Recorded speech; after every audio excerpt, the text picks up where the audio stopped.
총리님, 통일교와 신천지의 헌정질서유린과 국정농단 수위가 대단히 심각한 지경에 이르렀다고 생각을 합니다. 이 문제에 대한 총리님의 의견을 듣고자 자리에 모셨습니다.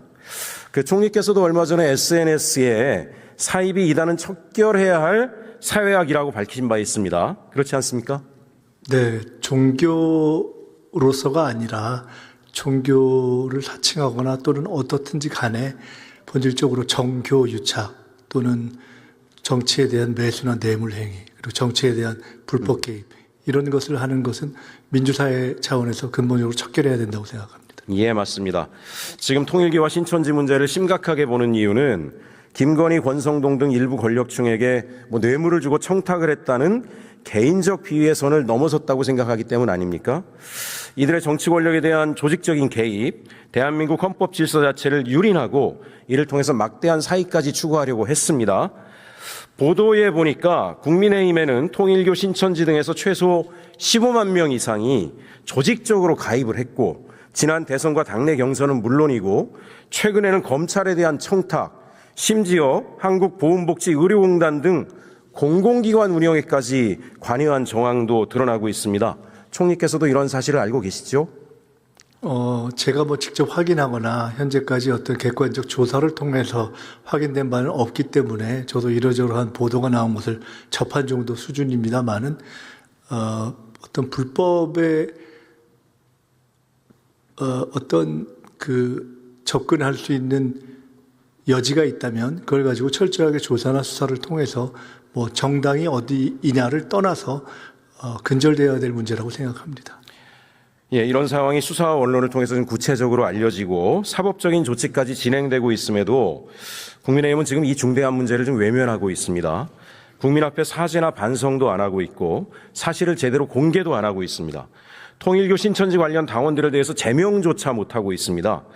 저는 이제 이 정도 되면 이 정당의 당명은 더 이상 국민의힘이 아니라고 생각합니다. 통일교의 힘, 신천지의 힘이라고 부르는 게 적절하지 않을 것까지 생각하고 있는데요. 총리님 생각은 어떠십니까? 제가 답하기는 조금 어려운 사안이라고 생각합니다. 예, 총리님, 현재 합수본에서 수사가 진행되고 있지 않습니까? 네. 그런데 제가 우려하는 게 있습니다. 제가 몇몇 분들한테 말씀을 들으니까 이 통일교, 신천지는 수사를 두려워하지 않는답니다. 수사를 하게 되면 몇 사람을 꼬리 자르기 형태로 감옥에 보내고 그 사람들 나오고 나면 그동안 축적한 재산으로 평생 먹고 살 거 주고 그런 식으로 이 국면을 넘어가려고 한다 그럽니다.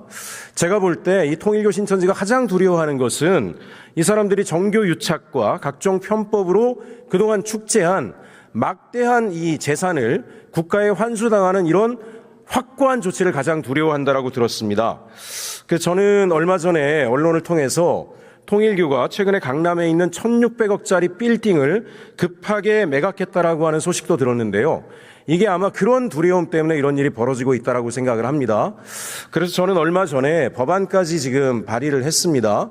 민법을 개정해서 합수본의 수사와 병행해서 통일교, 신천지가 명백하게 정교 분리의 원칙을 위배하고 반복적으로 불법적 행위를 할 경우에 해산과 동시에 그 재산을 국고에 환수해서 다시 공익적 목적에 쓰게 하는 법안을 발의한 바 있는데요. 총리께서 척결이란 표현을 사용하신 것도 저는 이러한 단호한 조치가 있어야 이런 일이 재발되지 않는다라는 나름의 생각에서 하신 게 아닌가 싶은데 총리께서 어떻게 생각하십니까? 취지는 제가 동의하는 바고요. 네. 그것을 구체적으로 실현하는 방법에 있어서 몰수, 그러니까 어떠한 것을 원인과 이유로 몰수까지 행할 수 있는가라는 부분에 대한 법리들이 좀 정리된다는 전제하에서 저는 취지에는 동의한다는 말씀을 드립니다. 예, 총리님. 통일교와 신천지가 자신들의 이권 때문에 조직적으로 정교 분리의 그 원칙을 위배한 것인지 또는 국민의힘이 이들의 힘을 빌려서 권력을 찬탈하기 위해서 이들을 활용한 것인지 두 가지 모두가 철저하게 수사되어야 한다라고 생각을 합니다. 총리께서 이 부분에 대해서 적극적으로 관리 감독해 주실 것을 요청드립니다. 네, 합동수사본부에서 잘 수사가 진행되고 있을 것이라고 보고요. 그런 부분에 대해서 포괄적으로 저희들이 지켜보겠습니다. 네, 총리님 자리로 가시고요. 윤호중 행정안전부 장관님 잠깐 나와 주십시오.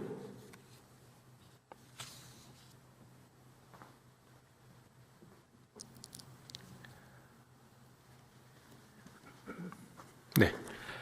장관님, 그 경북 영주에 가면 할매 묵공장, 할배 목공소라는 곳이 있답니다. 들어보셨습니까? 네, 듣진 못했습니다. 예, 여기가 인구 초고령 지역이고, 뭐 지방소멸 위기가 심각한 곳인데, 80 노인네 분들이 모이셔가지고 사회적 협동조합을 만들어서, 묵을 만들어서 1년에 매출 1억을 올린답니다. 그 수익금을 가지고 또 동네에 혼자 사시는 노인분들을 돌보고 집수리까지 있다라고 합니다. 대단한 일 아닙니까? 네, 대단히 훌륭한 일이라고 생각합니다. 그리고 이제 고용이 가장 어렵다라고 하는 게 발달장애인인데요. 그 발달장애의 고용을 위해서 일하는 베어베타라는 사회적 기업이 있다라고 합니다. 이 부분에 대해서는 혹시 들어보셨습니까? 예, 들어본 적이 있습니다. 예.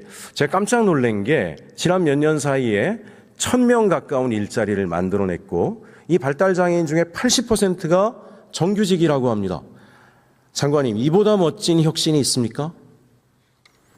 저는 가장 어려운 처지에 있는 우리 국민들이 이웃과 마을과 지역사회를 위해서 서로 협동하고 연대해서 일자리 만들고 소득 올리고 또 그 이익으로 더 어려운 이웃을 보살피는 이런 모습이 최고의 혁신이 아니면 도대체 뭐가 혁신이겠습니까? 네, 우리나라를 기본사회로 끌고 가는 아주 바탕이 되는 이 동력이라고 생각을 합니다. 우리가 이런 것을 사회연대 경제라고 부르는데요. 그리고 유엔도 지금 사회연대 경제를 활성화하라고 전 세계 각국에게 권고한 것에 대해서는 주무부처로서 잘 알고 계시죠? 네, 지난해가 제2의 세계 협동조합의 해이기도 했습니다. 그런데 왜 도대체 이 사회연대 경제기본법은 통과가 안 되고 있는 것입니까? 네, 뭐 제가 세 차례에 걸쳐서 대표 발의를 한 적도 있는데요. 예. 예, 지금까지 안타깝게도 통과가 되지 못하고 있습니다. 제가 행정안전부 장관이 되면서 행안부에서 주무부처의 네. 역할을 맡게 되었습니다. 최대한 노력을 해서 사회연대경제기본법이 통과될 수 있도록 최선을 다하겠습니다. 우리 여야 의원님들께도 부탁을 드리는 바입니다. 19대 국회에서 여야 의원 67명이 공동 발의하지 않았습니까? 네. 예, 10년이 지났습니다. 우리 국민들이 IMF 때 금도 모아주고 실직당하는 그 상황에 거리에 내몰리면서도 그걸 참고 나가서 뭐 했습니까? 협동조합 만들고 사회적 기업 만들면서 우리가 힘을 모아서 살아보자라고 했는데 정부가 도와주지는 못할 망정, 국회가 그 기반을 만들지는 못할 망정, 어떻게 이렇게 장시간 동안 입법조차 안 해준다라고 하는 것을 저는 도무지 납득할 수가 없습니다. 국민의힘이 계속해서 반대한다라는 것을 알고 있습니다. 사회라는 표현, 연대라는 표현을 이것에 대해서 사회주의라느니 빨갱이라느니 이런 말까지 하고 있다는 말도 전해 들었습니다. 그럼 대한민국의 사회복지는 사회주의 복지입니까? 사회보장은 사회주의 보장입니까? 예, 사회기본권은 사회주의 기본권입니까?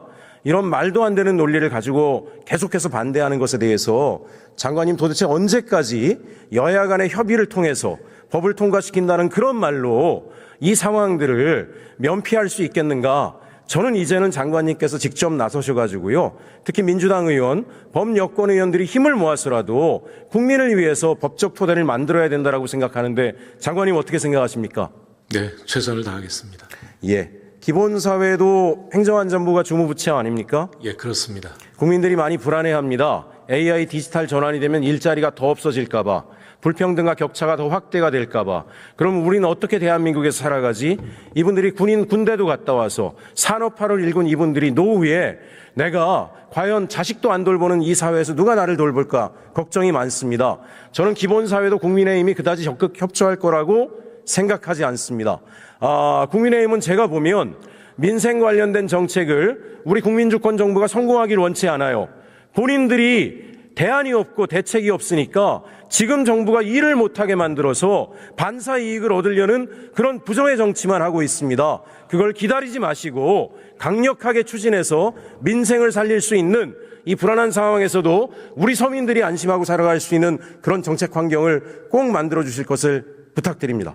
네, 잘 알겠습니다. 예, 장관님 자리에 들어가셔도 되고요. 정성호 법무부 장관님 잠깐 모시겠습니다.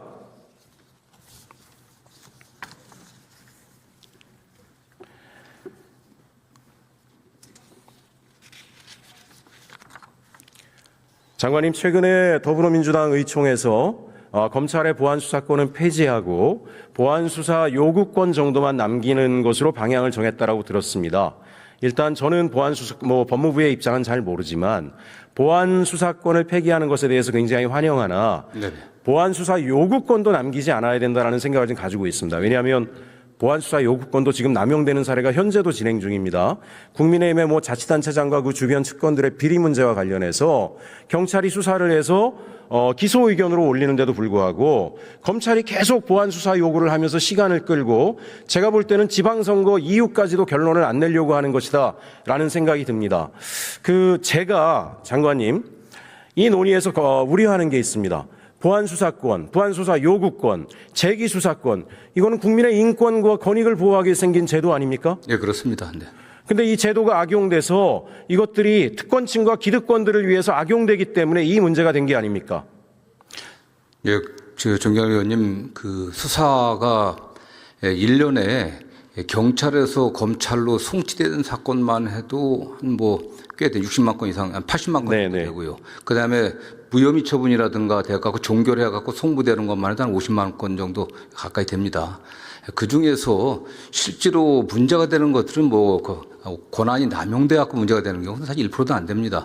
사실은 보안 수사라기보다도 저는 보안의 필요성을 얘기를 계속 해왔습니다. 그래서 대부분의 형사 사건들, 특히 사회적 약자들, 장애인, 여성들, 우리 사회 소외계층들 이런 분들이 힘이 없을 때 1차 수사기관에서 수사가 제대로 진척이 안 됐을 때 그걸 한번 돌아다보는데 증거가 부족하거라든가 또는 당사자 억울함 호소할 수 있는 그런 방안이 없을 때 한번 어떻게 그걸 보완할 것인지 이런 점들 좀 함께 고민해 주셨으면 좋겠다라는 생각입니다.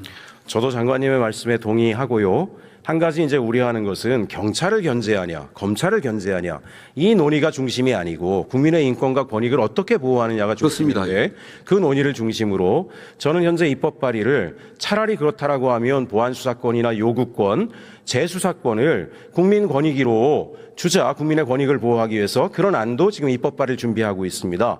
법무부에서도 검찰이냐 경찰이냐를 넘어서 제3의 대안까지 장관님께서 폭넓게 보시고 대통령께서 수기를 하자라고 하셨으니 다양한 국민인권 권익 중심에서 검토를 해 주실 것을 요청드립니다. 다만 수사하고 기소가 이렇게 기계적으로 딱 분리할 수는 없습니다. 이제 수사는 최종적으로 기소를 목적으로 하는 거 아니겠습니까? 기소를 하려고 하면 수사가 증거라든가 어떤 관련자들의 진술이라든가 이런 것들이 기소하기에 합당할 정도로 성숙이 돼야 되거든요. 그런 점에 부족한 점들은 어떻게 보완할 것인지 존경하는 의원님 말씀하는 것처럼 제3의 기관에서 한다고 하면 그에 따른 다른 어떤 문제점들, 시간적인 어떤 지연이라든가 또 추가적인 비용들 이런 것도 종합적으로 함께 고려해 갖고 저는 국회에서 이렇게 좀 수기를 더 해주시고 저희도 적극적으로 참여하도록 하겠습니다. 네, 감사합니다. 들어가시면 되겠습니다.